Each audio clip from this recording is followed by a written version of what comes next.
Kita sambut ibadah kita dengan Kidung Jemaat nomor 10.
Langit dan bumi dengan segala isinya, dan memelihara kesetiaannya sampai selama-lamanya. Amin.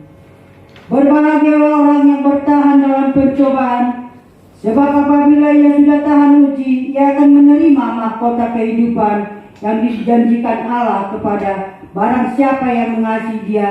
Haleluya.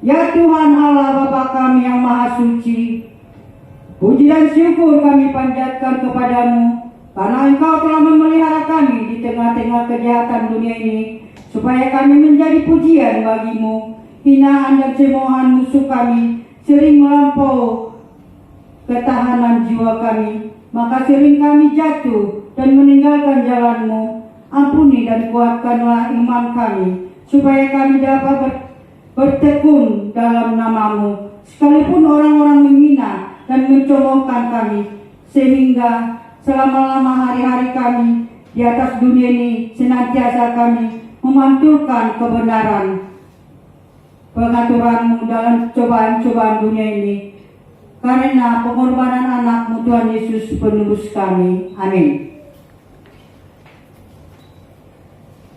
Jemaat kami persilakan duduk kembali. Sebelum kita mendengarkan nas firman Tuhan, kita pujian kita yang nomor 2, Allah peduli.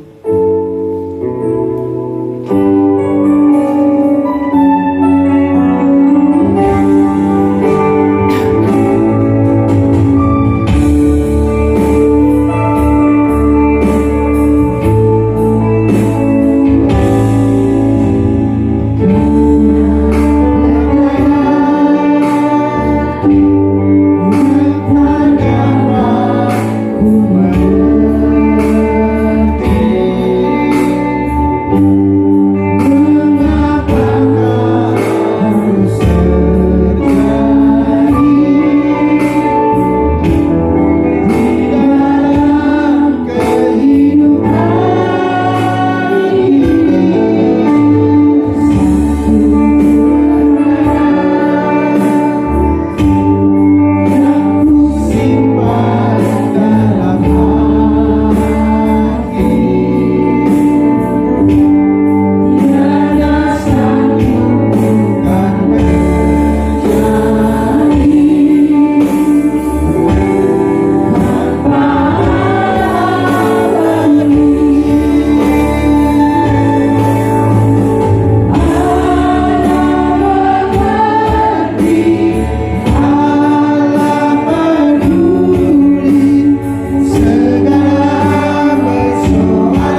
Yesaya 55 ayat 1 sampai dengan 5 dalam Perjanjian Lama. Yesaya 55 ayat 1 dengan 5 dalam Perjanjian Lama.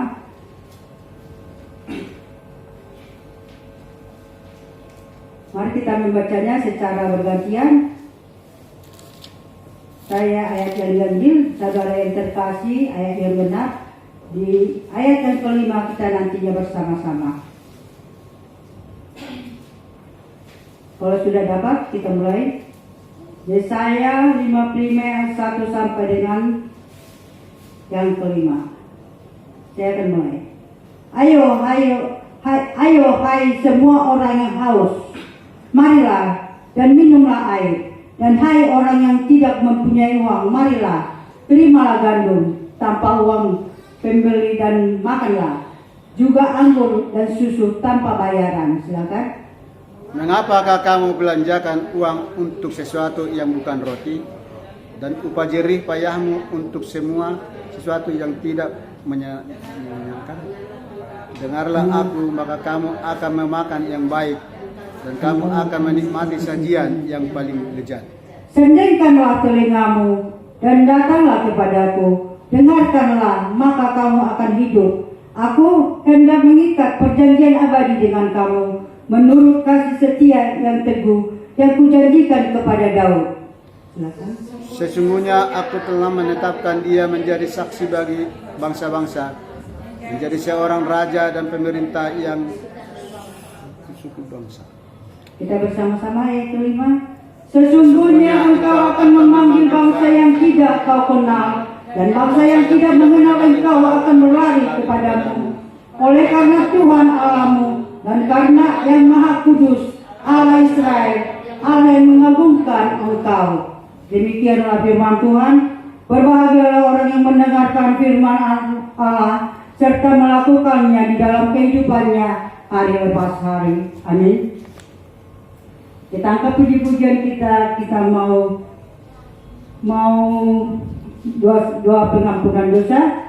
Kita angkat puji-pujian kita yaitu nomor Kidung Jemaat nomor 25, Ya Allahku di cahayamu.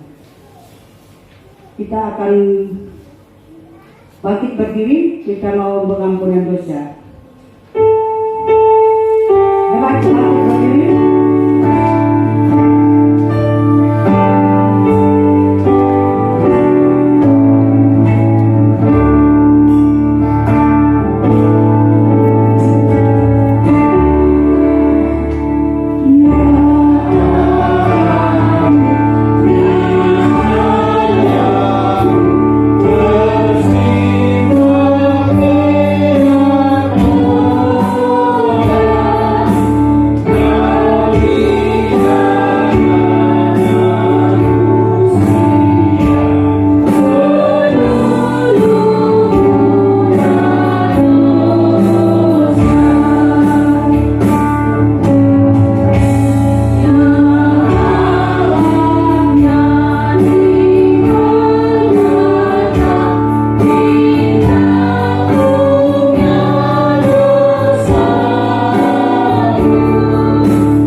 Kita akan mulai. Allah Tuhan dan Bapa kami di dalam Kristus Yesus, kasih karunia-Mu yang menopang kami dalam jatuhnya kami ke dalam kegelapan, sehingga kami beroleh mengenal kasih-Mu. Engkaulah yang menyuruhkan anak-Mu menjadi korban tebusan bagi kami dari segala dosa dan kejahatan kami. Oleh karena kehendak-Mu sendiri, kabut kejahatan yang mengurungi perbuatan kami telah menghapuskan dosa-dosa kami, dan awan kegelapan yang menguasai tiadakan kami pemikiran kami, dan Kau usir sehingga memperkenalkan segala kejahatan kami di hadapan kami, menyebabkan kami sangat takut Tolong dan lindungilah kami. Dengarlah jerutan sanubari kami, supaya kami boleh kembali kepadamu demi pengorbanan anakmu, Yesus Kristus Tuhan kami, Juru Selamat kami. Amin.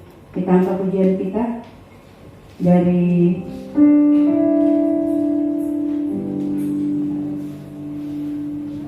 nomor 4, hati sebagai hamba. Kita akan mendengarkan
janji Tuhan tentang pengampunan dosa. tentang pengampunan dosa.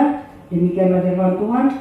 Aku telah menghapuskan segala dosa pemberontakanmu, seperti kabut diterbangkan angin, dan segala dosamu seperti awan yang tertiup. Kembalilah kepadaku, sebab aku telah menebus engkau. Segala kemuliaan bagi Allah di tempat yang maha tinggi. Amin. Semakan kembali hidup. Mari kita angkat pujian kita. Kita angka pujian kita nomor 4, Kijung Jemaat nomor 222, agungkan kuasa namanya.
Marilah kita mendengarkan firman Tuhan sebagai petunjuk hidup baru bagi kita yang terambil dari Mazmur 145 ayat 14 sampai dengan 21. Dalam perjanjian lama, Mazmur 145 ayat 14 sampai dengan 21. Kita membacanya secara bergantian. Dan yang di ayat ke-21 kita bersama-sama. Kalau sudah dapat, kita mulai. Mazmur 145 ayat 14 sampai dengan 21. Di ayat 21 kita nanti bersama-sama. Akan saya mulai. Tuhan itu penopang bagi semua orang yang jatuh dan penegak bagi semua orang yang tertunduk. Silakan. Mata sekalian orang menantikan engkau, dan engkau pun memberi mereka makanan pada waktunya. Engkau yang membuka tanganmu dan berkenan mengenyangkan segala yang hidup. Silakan. Tuhan itu adil dalam segala jalannya dan penuh kasih setia dalam segala perbuatannya. Tuhan dekat pada setiap orang yang berseru kepadanya. Pada setiap orang yang berseru kepadanya dalam kesetiaan.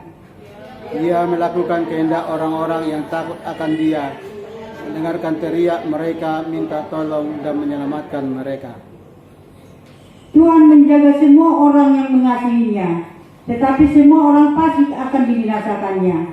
21 kita bersama-sama. Mulutku mengucapkan pujian kepada Tuhan, dan biarlah segala makhluk memuji namanya yang kudus untuk seterusnya dan selama-lamanya. Demikianlah firman Tuhan. Marilah kita memohon kekuatan kepada Tuhan kita agar firman-Nya dapat kita laksanakan. Ya Bapa kami, berilah kami kekuatan untuk melaksanakan yang sesuai dengan firman-Mu. Amin. Puji nama Tuhan. Kita mau mendengarkan pujian persembahan dari jemaat. Kami persilakan.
Terima kasih, puji nama Tuhan, biarlah puji-pujian kita itu menjadi duka dan haru di hadapan Tuhan kita, dan kita tetap semangat memuji Tuhan. Marilah kita angkat puji-pujian kita. Nomor 4, Tuhan Yesus baik.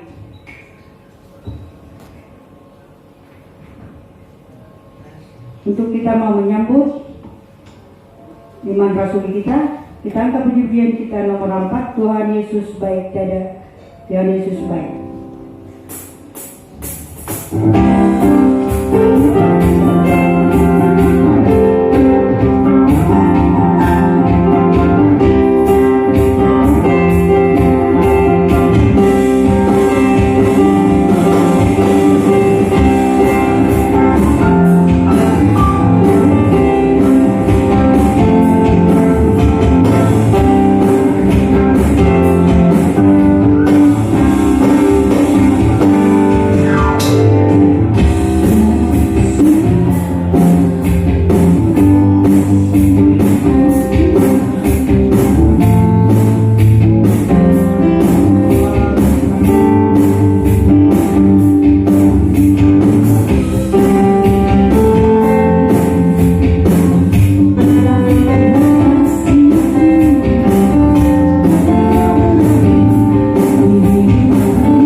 dari segala abad dan hari keempat.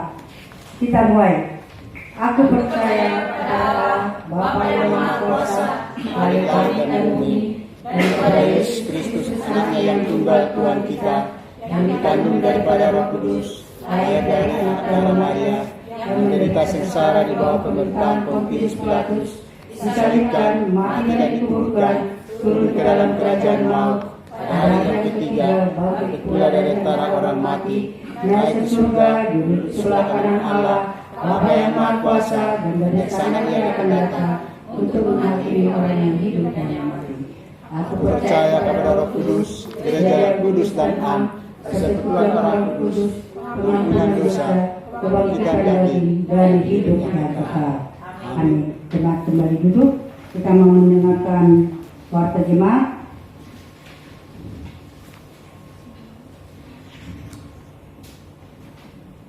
Warta jemaat pokok doa minggu ini mendoakan bangsa negara pemerintahan supaya diberi hikmat dan kebijaksanaan oleh Tuhan Yesus dalam melaksanakan tugas dan tanggung jawab bagi seluruh masyarakat Indonesia. 2. Pelayanan di Gereja Rawa Badung untuk pengembangan pelayanan dan pemberdayaan bagi anggota jemaat, dan begitu juga Gereja Pondok Kelapa yang didoakan, dan yang program yang akan kita laksanakan yaitu kebaktian sekolah minggu. Kebaktian sekolah minggu telah dilaksanakan dari pagi jam 8. Kiranya Tuhan Yesus memberkati anak-anak kita dan khususnya guru sekolah minggu agar tetap semangat untuk mengajar anak-anak sekolah minggu kita. Bagi saudara yang terkasih, orang tua mohon diantar anak-anaknya jam 8 tepat pada hari Minggu, anak sekolah minggu, kebaktian sekolah minggu, agar anak-anak kita dapat mengetahui firman Tuhan.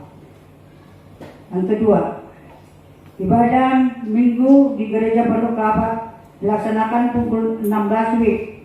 Kiranya Tuhan Yesus memberkati. Latihan kor akan dilaksanakan setiap hari Sabtu pukul 19.30 di tempat yang sudah ditentukan. Kiranya Tuhan Yesus memberkati. Kebaktian rumah tangga diadakan di rumah keluarga Penetua Juni dan Enggolan hari Rabu tanggal 9 Agustus 2023 pukul 9.30. Kiranya Tuhan Yesus memberkati.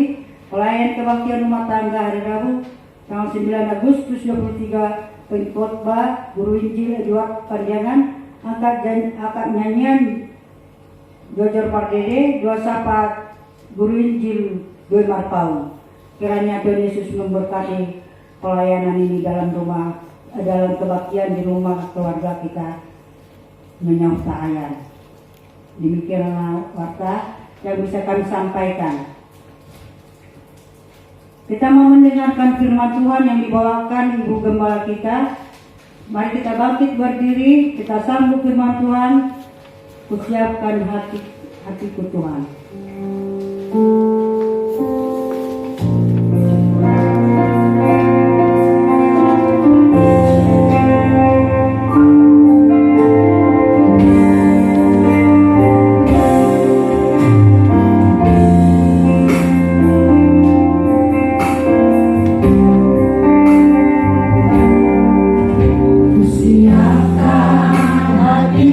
Tuhan, ku dengar firman-Mu.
berbicara bagi kami semuanya. Engkau yang mengurapi hamba-Mu, dan Engkau yang menyatakan hikmat-Mu padanya, supaya apa yang disampaikan berasal daripada Tuhan. Bapa, firman-Mu kekal untuk selamanya, tiada berubah, dahulu, sekarang, sampai selama-lamanya. Biarlah ya Bapa, kekekalan ini juga menjadi milik kami. Dalam nama Yesus Kristus kami berdoa dan mengucap syukur. Amin. Mari kita buka firman Tuhan yang tertulis dalam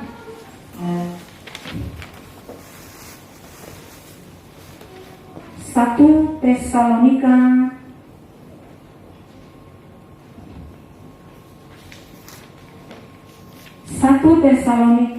1 ayat 2 sampai 1 Tesalonika 1 ayat 2 sampai 10. Saya akan membacakan untuk kita semuanya. Surat Paulus yang pertama kepada jemaat di Tesalonika. Dalam Perjanjian Baru itu halaman 242. Saya akan membaca untuk kita semuanya, saudara yang dikasihi Tuhan Yesus Kristus. Demikian firman Tuhan. Kami selalu mengucap syukur kepada Allah karena kamu semua dan menyebut kamu dalam doa kami. Sebab kami selalu mengingat pekerjaan imanmu, usaha kasihmu, dan ketekunan pengharapanmu kepada Tuhan kita Yesus Kristus di hadapan Allah dan Bapa kita. Dan kami tahu, hai saudara-saudara yang dikasihi Allah, bahwa Ia telah memilih kamu, sebab Injil yang kami beritakan bukan disampaikan kepada kamu dengan kata-kata saja, tetapi juga dengan kekuatan oleh Roh Kudus dan dengan suatu kepastian yang kokoh. Memang kamu tahu bagaimana kami bekerja di antara kamu oleh karena kamu. Dan kamu telah menjadi penurut kami dan penurut Tuhan. Dalam penindasan yang berat, kamu telah menerima firman itu dengan sukacita yang dikerjakan oleh Roh Kudus, sehingga kamu telah menjadi teladan untuk semua orang yang percaya di wilayah Makedonia dan Akaya. Karena dari antara kamu firman Tuhan bergema bukan hanya di Makedonia dan Akaya saja, tetapi di semua tempat telah tersiar kabar tentang imanmu kepada Allah, sehingga kami tidak usah mengatakan apa-apa tentang hal itu. Sebab mereka sendiri bercerita tentang kami, bagaimana kamu sambut dan bagaimana kamu berbalik dari berhala-berhala kepada Allah untuk melayani Allah yang hidup dan yang benar, dan untuk menantikan kedatangan anaknya dari surga yang telah dibangkitkannya dari antara orang mati, yaitu Yesus yang menyelamatkan kita dari murka yang akan datang. Puji nama Tuhan, kita sama-sama mendengarkan pembacaan firman Tuhan ini, yaitu yang dituliskan Rasul Paulus kepada jemaat yang ada di Tesalonika. Kita tahu bahwa jemaat yang pertama menerima surat dari Rasul Paulus adalah jemaat yang ada di Tesalonika. Tesalonika adalah satu kota yang besar, merupakan pusat perdagangan di Yunani Utara pada zamannya. Jadi penduduknya ini merupakan penduduk yang sudah maju. Kita bisa bayangkan kalau zaman sekarang ini, kalau dikatakan pelabuhan transit yang paling besar di Asia itu Singapura. Jadi bisa ini dikatakan dalam pandangan kita sekarang ya, karena ini kan dituliskan Rasul Paulus kira-kira tahun 70 setelah Masehi. Dan kejayaan Tesalonika ini sudah dimulai dari tahun 345 sebelum Masehi. Bahkan Raja Seros membuat nama kota ini dari nama permaisurinya. Jadi kerajaan yang agung yang sangat besar pada waktu itu yang memimpin kota Tesalonika ini, atau di daerah Turki pada waktu itu, saudara yang dikasihi Tuhan Yesus Kristus, dan dia sangat dikagumi oleh seluruh dunia, bahkan dunia mengenal Raja Cheros ini, saudara. Dia mempunyai istri yang bernama Tesalonika. Dengan demikian, maka nama kota itu disebut Tesalonika. Jadi Tesalonika ini adalah berasal dari nama permaisuri dari seorang kaisar yang terkenal pada waktu itu. Ya, jadi saking sayangnya dia kepada istrinya, nama kota itu dibuatlah nama istrinya. Jadi Tesalonika itu adalah satu kota yang besar pada waktu itu, dan yang menerima surat pertama dari Rasul Paulus. Saudara dikasihi Tuhan Yesus Kristus, kita bisa bayangkan bagaimana penginjilan yang dilaksanakan oleh Rasul Paulus masuk ke dalam kota yang sangat besar, ya. Kalau kita bayangkan satu kota, berarti di sana sudah ada ilmu pengetahuan yang pesat, daya pikir, peradaban yang tinggi. Jadi Rasul Paulus dikatakan di sini tadi dalam pembacaan firman Tuhan di ayat yang sudah kita dengarkan tadi, penginjilan yang dilakukan Rasul Paulus ke kota ini sangatlah berat, sangat-sangat berat.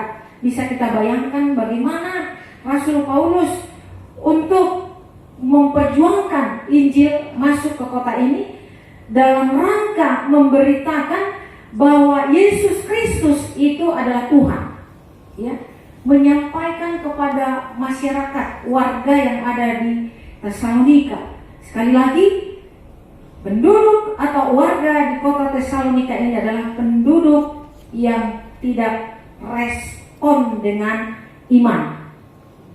Mereka lebih besar perhatiannya kepada perdagangan.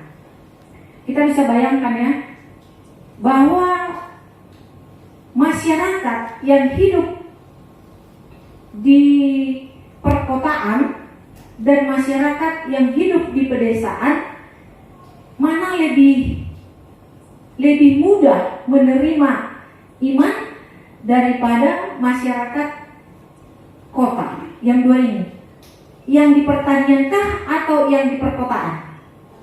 Pertanian. Nah, kita ambil contoh Borobudur. Borobudur termasuk 7 bangunan termegah di dunia. 7 bangunan termegah di dunia, dan sampai sekarang bangunan ini masih kokoh. Nah, ini dibangun pada abad keempat sebelum Masehi. Nah, kenapa ini bisa dibangun begitu megah dan begitu besar dan begitu kuat? Karena mereka itu hidup dalam pertanian dan ketergantungan hidup mereka sangat tinggi kepada dewa mereka. Ya, jadi apa yang dilakukan mereka itu adalah sepenuhnya untuk pemujaan kepada dewanya. Maka jika mereka mati membangun candi itu pada zaman itu, mereka mati untuk dewa dan mereka masuk surga. Jadi mereka bekerja setiap hari, memecah batu, membuat semen, ya, buat bangunan seperti itu. Mereka tidak merasa lelah. Mereka bergembira dan bersuka cita karena mereka melaksanakan tugas itu adalah sesuai dengan perintah dewa yang memberkati mereka. Makanya candi itu bisa jalan, dan mereka hidup hanya mengharapkan Tuhan.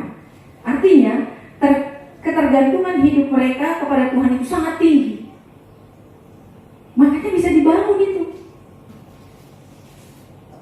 Nah, itu adalah lambang kejayaan kerajaan Mojopahit pada waktu itu. Nah, kalau kita bandingkan dengan kerajaan Sriwijaya, kerajaan Sriwijaya pernah menjadi pusat perhatian di seluruh dunia.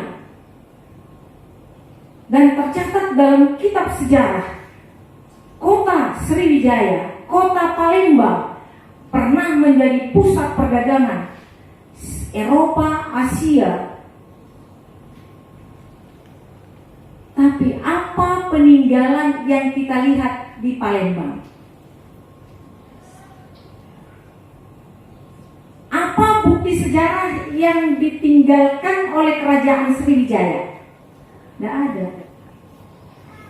Karena apa? Kotanya pada waktu itu penduduknya adalah fokus untuk perdagangan. Jadi untuk masalah iman, untuk masalah dewa, itu nomor 2.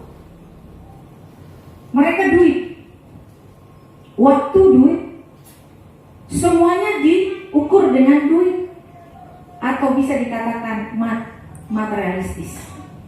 Itu bedanya, saudara. Kita bisa bandingkannya kerajaan Sriwijaya dengan kerajaan Mojopahit, yang mana terkenal dengan Candi Borobudurnya. Candi Borobudur, kalau orang datang ke Jakarta, kalau bukan mampir di Borobudur, gak full rasanya datang. Harus mereka foto-foto, pakai topi. Dan semua pembangunan dari tangga pertama sampai tangga akhir yang mengerucut itu ada artinya. Pada lukisan-lukisan yang di bawah itu, lukisannya padat. Semakin ke atas semakin tidak kelihatan lukisan. Artinya, semakin dekat kita ke dunia ini, semakin banyak beban kita. Semakin dekat kita kepada materi, hedon dan lain sebagainya yang ada di arus dunia yang sangat deras ini, semakin berat penderitaan kita. Nah, itu yang tertulis di tangga bawah yang di Candi Borobudur itu. Semakin kita fokus ke dewa, ke Tuhan, semakin merdeka kita dan semakin ringan beban kita. Nah, ini yang disampaikan oleh Rasul Paulus kepada jemaat yang ada di Tesalonika. Ibaratkan ini jemaat Tesalonika ini adalah kerajaan Sriwijaya. Ibaratkan ini Tesalonika ini seperti orang Palembang.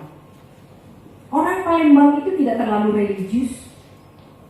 Saudara kalau bertemu dengan orang Palembang tidak terlalu religius, saudara. Bisa saudara berjalan-jalan ke Palembang, tidak begitu fanatik orang Palembang. Bisa gampang kita bergaul. Tetapi kalau kita pergi ke arah Jawa sana, malah lebih banyak dari situ, saking fanatiknya, banyak yang menjadi teroris. Karena tidak seimbang pengetahuan dengan imannya. Itu namanya fanatik. Kalau dikatakan fanatik banget, harus seimbang pengetahuan iman dan perbuatan iman. Itu kita nggak menjadi masyarakat orang yang fanatik. Kalau di sana masih banyak. Nah, yang kita lihat di sini bagaimana kita bayangkan ya Rasul Paulus itu. Makanya orang Yahudi yang ada di Tesalonika ini hampir sama sifatnya dengan penduduk Tesalonika, orang Yunani. Beda dengan orang Yahudi yang ada di Makedonia. Orang Yahudi yang ada di Makedonia masih lebih baik daripada orang Yahudi yang ada di Tesalonika. Ayo kita buka Kisah Para Rasul 17 ayat 12. Kita buka, kita baca bersama-sama.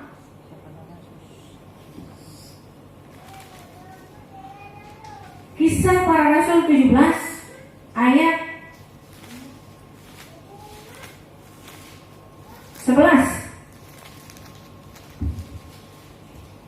Udah? Yuk lihat di HP-nya. Pasti bawa HP, dibuka, ini sangat perlu ya. Kisah Para Rasul 17 ayat 11. Mari kita baca bersama-sama.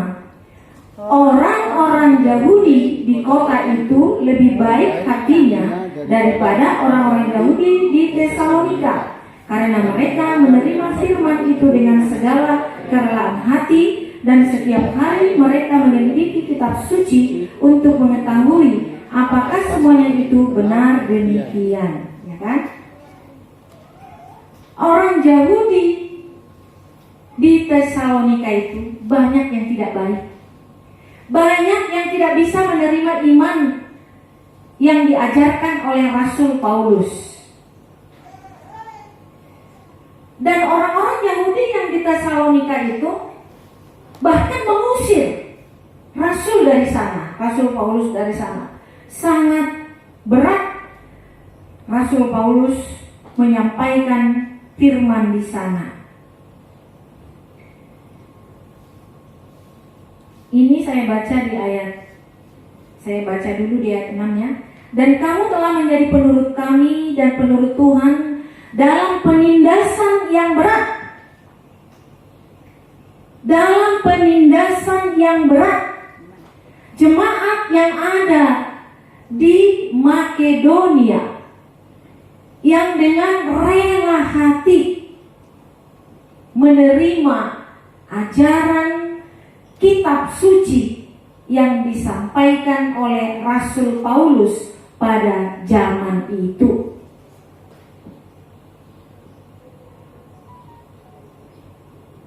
Berat. Dia ditindas. Yang menindas siapa? Yaitu orang-orang yang seperti di kerajaan yang lebih berat, yang lebih fokus kepada duniawi, ke perdagangan itu, yang mereka sudah terkontaminasi dengan mamon itu. Kalau kita mendengar perdagangan, yang kita tahu apa? Duit kan? Perdagangan berarti duit. Jadi sudah terkontaminasi dengan duit, dengan uang. Kita butuh uang. Kita butuh uang. Tapi kita jangan terkontaminasi dengan uang. Uang datang sendiri. Karena yang punya uang siapa? Tuhan. Jangan ada yang plesetkan. Mata uang apa dari Tuhan? Dari gambar Tuhan Yesus. Itu tersirat, saudara. Tadi di ayat pengantar firman Tuhan, datanglah semua orang yang haus, yang tidak punya roti, yang tidak punya anggur, yang tidak punya uang, datang kepadaku, kata Yesus. Datang. Dia akan memberikan itu kepada kita. Dan dikuatkan lagi di dalam Matius. Carilah dahulu kerajaan Allah, maka semuanya akan ditambahkan kepadamu. Itu muter-muter, saudara.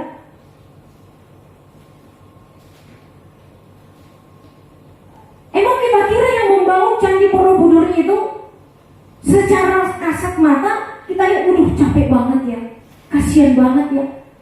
Tidak, mereka rela. Mereka rela bawa ember, bawa batu, keringatan, panas, tapi mereka rela. Maka mereka mengerjakannya dengan tenaga yang kuat, karena di dalamnya ada kemuliaan untuk dewa.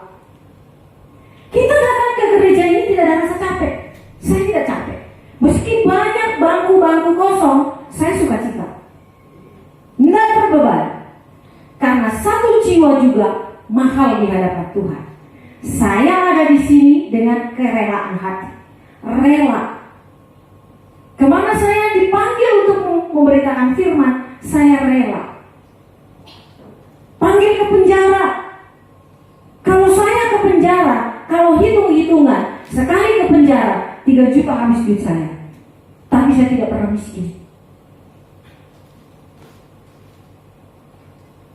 Pernah jemaat HKBP, gereja HKBP, mohon-mohon kepada saya supaya mereka dihubungkan ke penjara. Akhirnya dihubungkan ke penjara wanita untuk persembahan kepada orang-orang yang di penjara. Begitu rumitnya mereka kerjakan.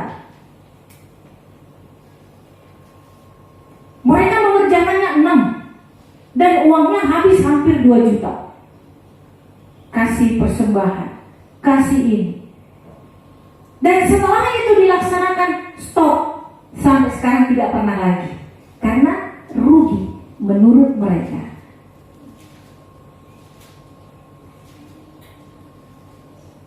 Kita datang menjenguk orang penjara, itu firman Tuhan atau firman setan? Firman siapa? Firman Tuhan. Besuk orang-orang yang di penjara. Kalau pemimpin penjara memanggil, Gereja Presbyterian tanggal sekian maju, siap. Karena itu adalah perintah Tuhan. Kita enggak berat. Enggak berat. Karena rela. Udah dibaca tadi? Saya baca sekali lagi.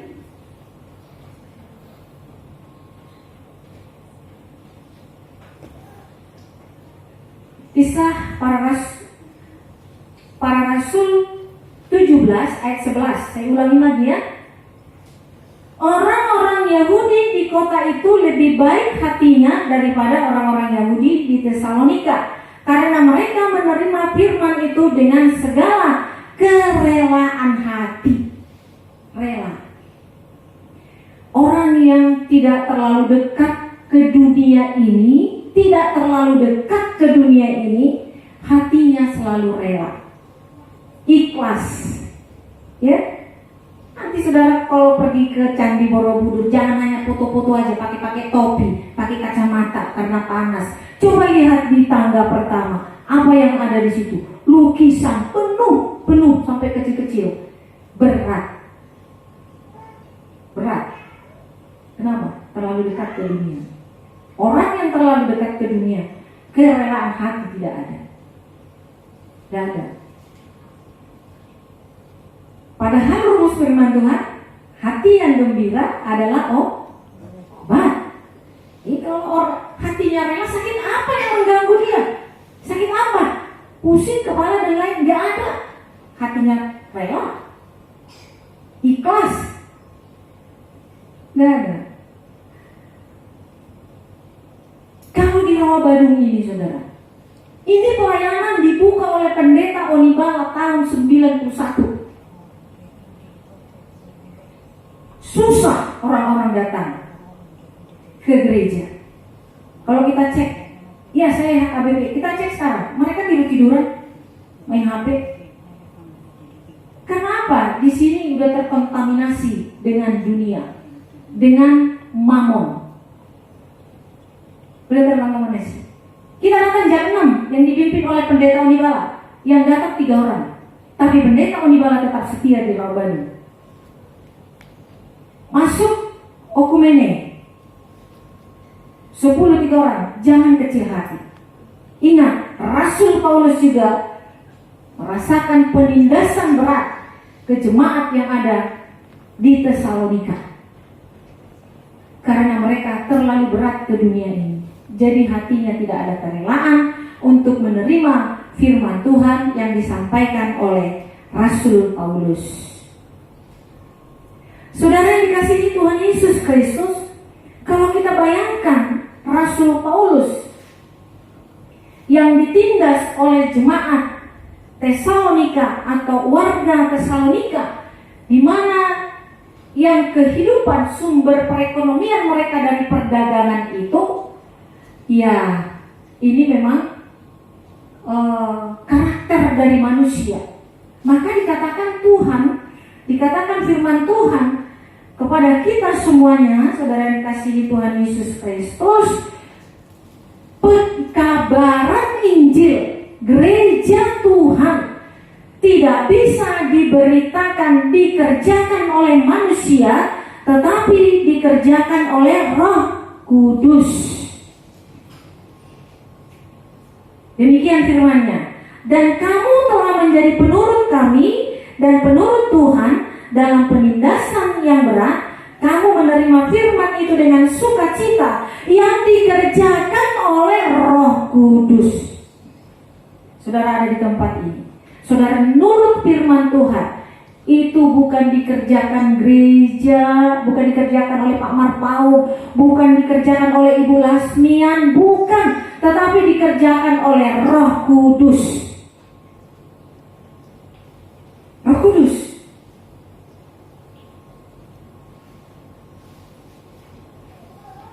Saudara mau dipengaruhi oleh Roh Kudus? Amin.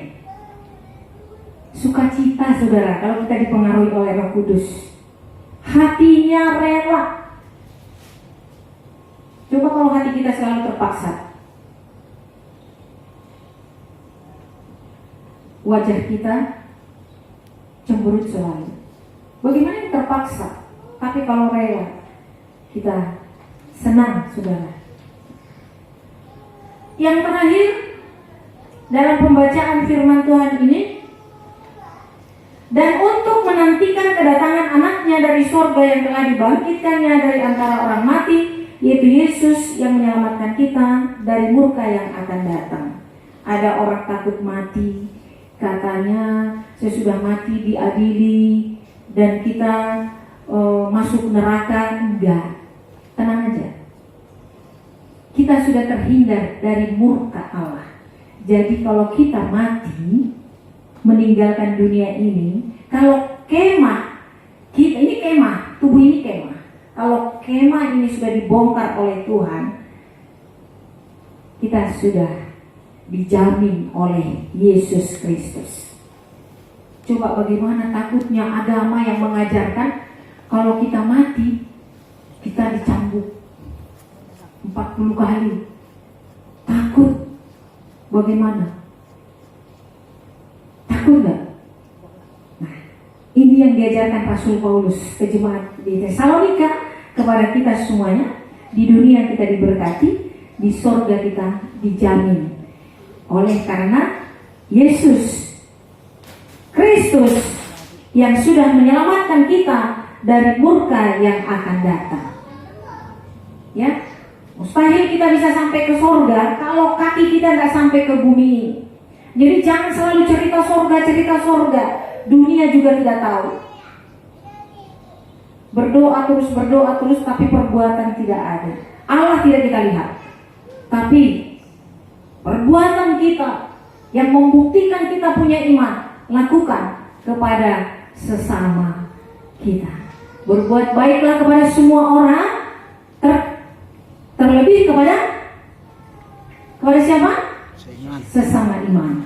Semua orang berbuat baik, terlebih kepada sesama iman. Itu aplikasi dari iman kita. Betapa bahagianya kita, saudara. Ya, kalau kita mau membuka hati, Roh Kudus memimpin kita untuk melakukan yang terbaik. Hidup kita merdeka di bumi ini, dan sampai nanti kita selesai dari dunia ini, kita dijamin dari murka Allah. Saudara percaya? Amen. Ya, tapi jangan buru-buru mati ya.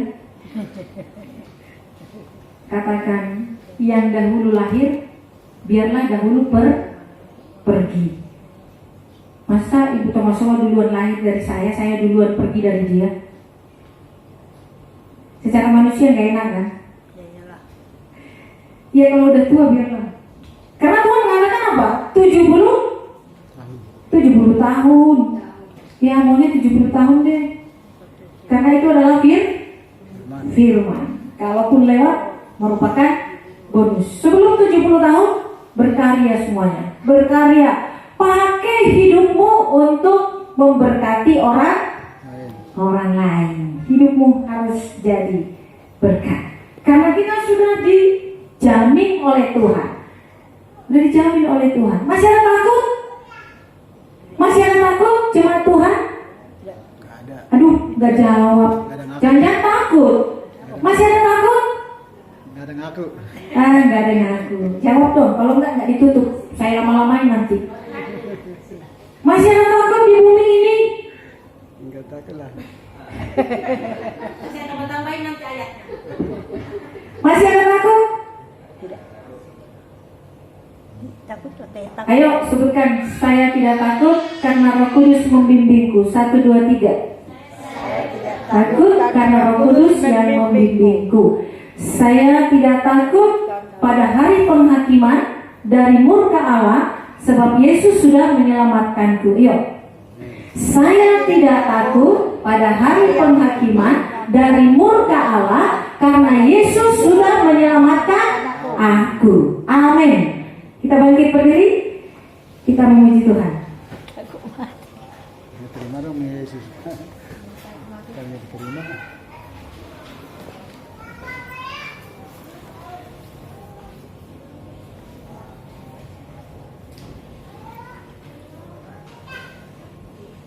Yuk kita nyanyikan sekali lagi. Ku tak membawa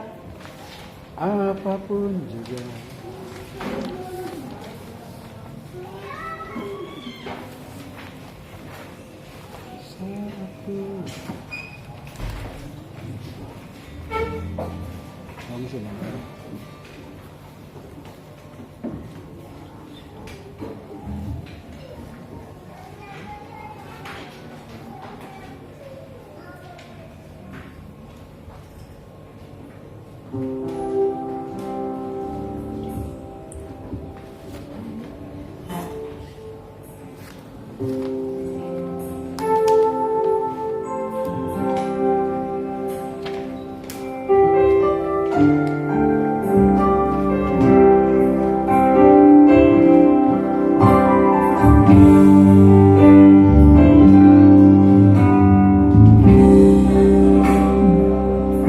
tak membawa pun juga satu katakan ke dunia. Ku tinggal semua pada akhirnya. Satu terbaik ke surga. Inilah yang ku punya. Inilah yang ku punya. Hati sebagai hamba yang melekat dan setia padamu Bapa.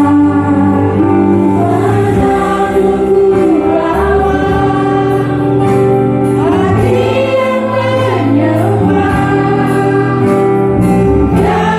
roda kebenaran sampai selamanya.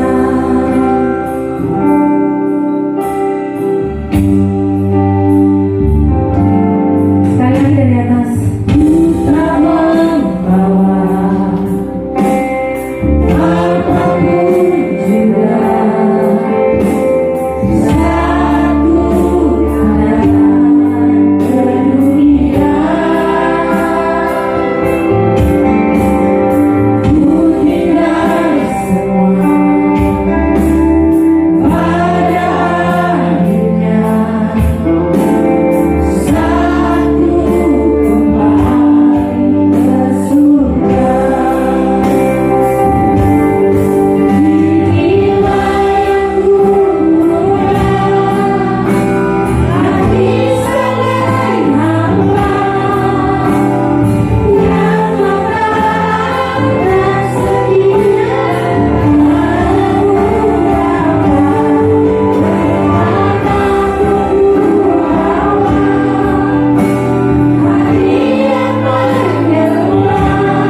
Bapa.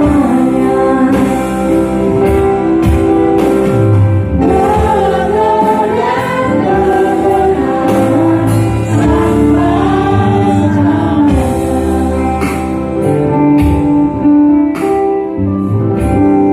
Kami bersyukur ya Bapa, sudah Engkau perdengarkan firman-Mu bagi kami.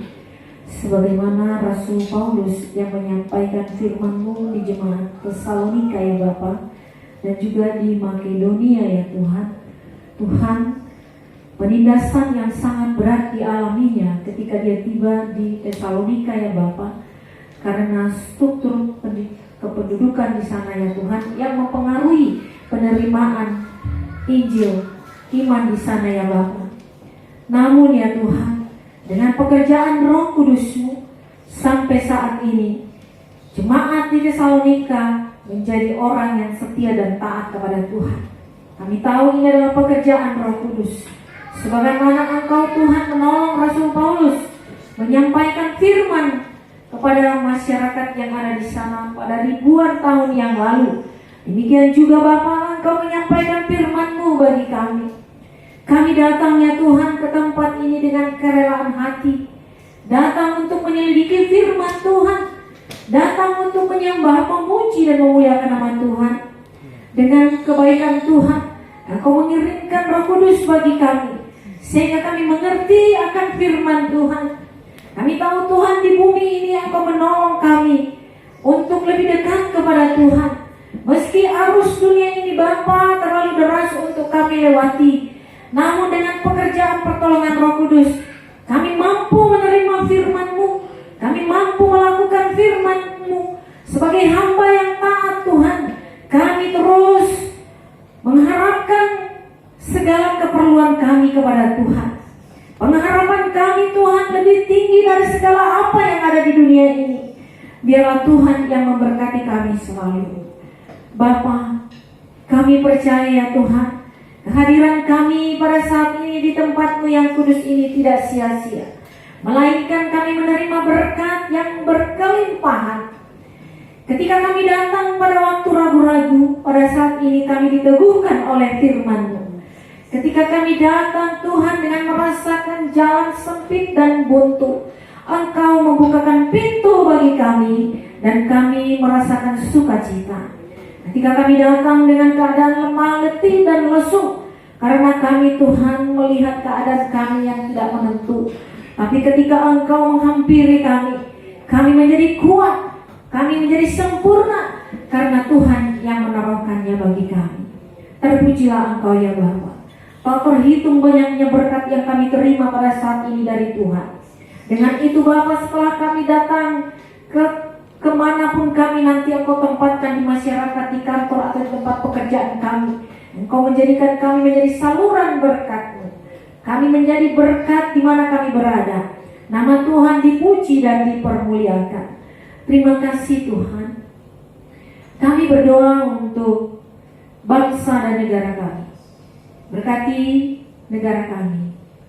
Berkati presiden kami yang Engkau percayakan untuk mengendalikan negara kami ini sebagai panglima tertinggi, mampu mengendalikan keamanan di tempat ini, mampu menjadikan negara kami menjadi negara terintegrasi, NKRI yang besar dan terjamin keamanan, mampu mendatangkan keadilan dan kesejahteraan bagi seluruh warga negara Indonesia, bersama dengan para menteri dan lembaga-lembaga yang Kau percayakan untuk mendukung kemerdekaan ini, mendukung segala yang baik di negara kami.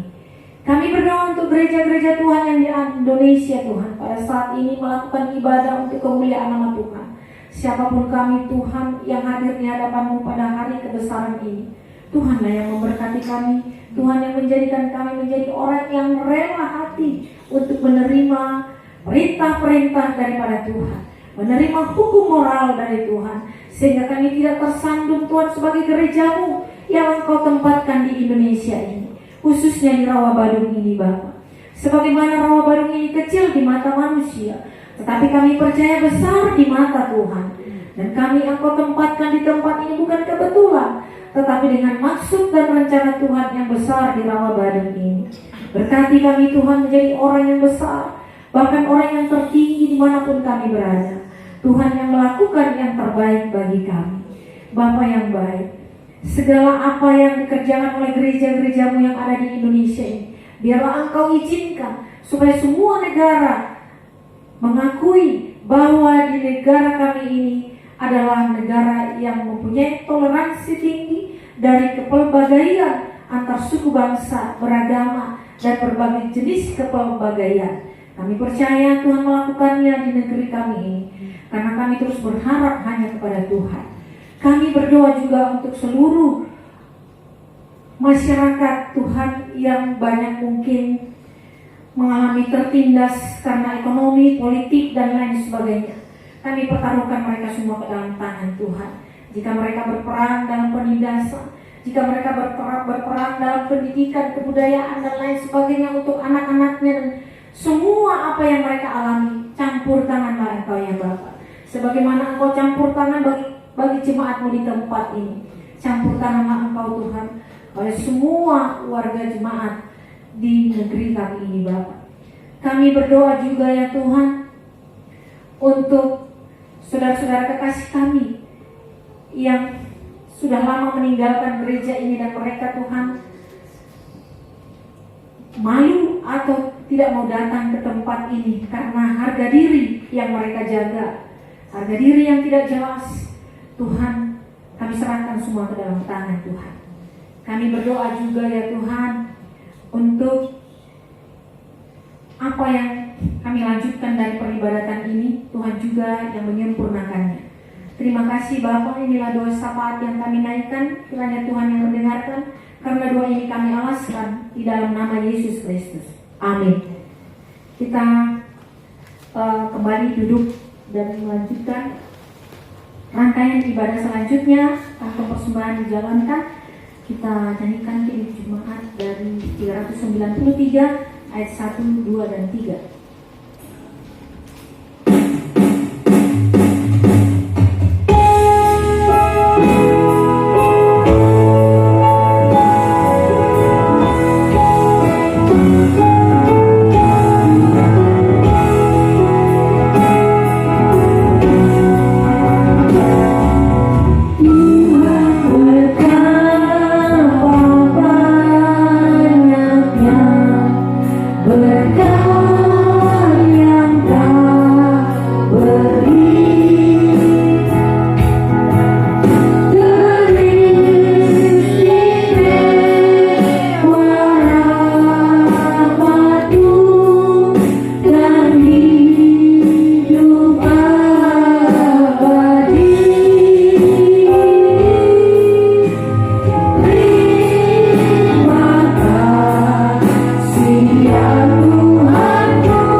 Dalam rangkaian ibadah ini Bapa, kami bersyukur Engkau berikan waktu bagi kami untuk menyisihkan sebahagian dari yang kami terima dari Tuhan.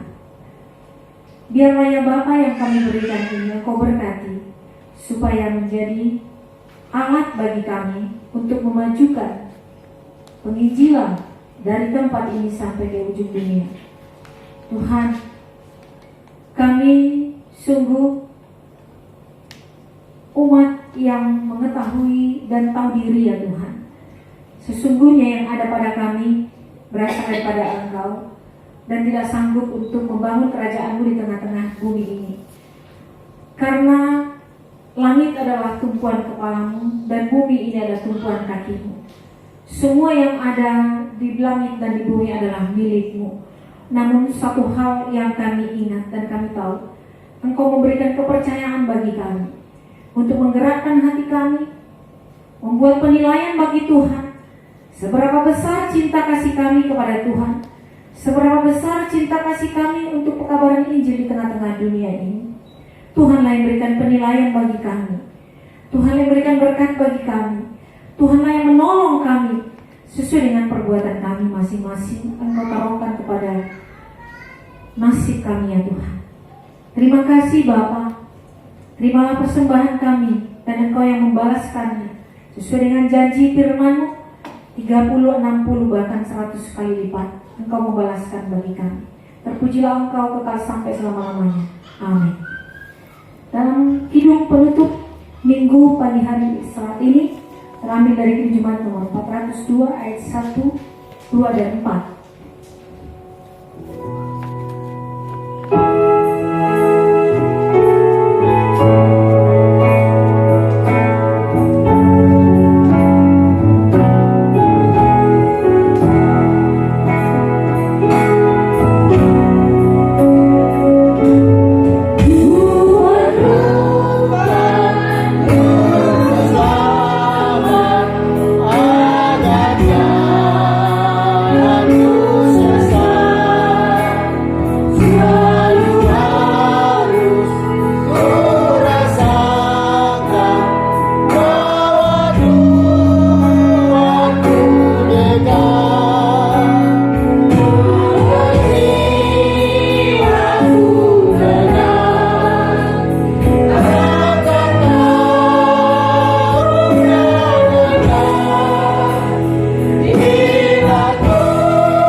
murid-muridnya.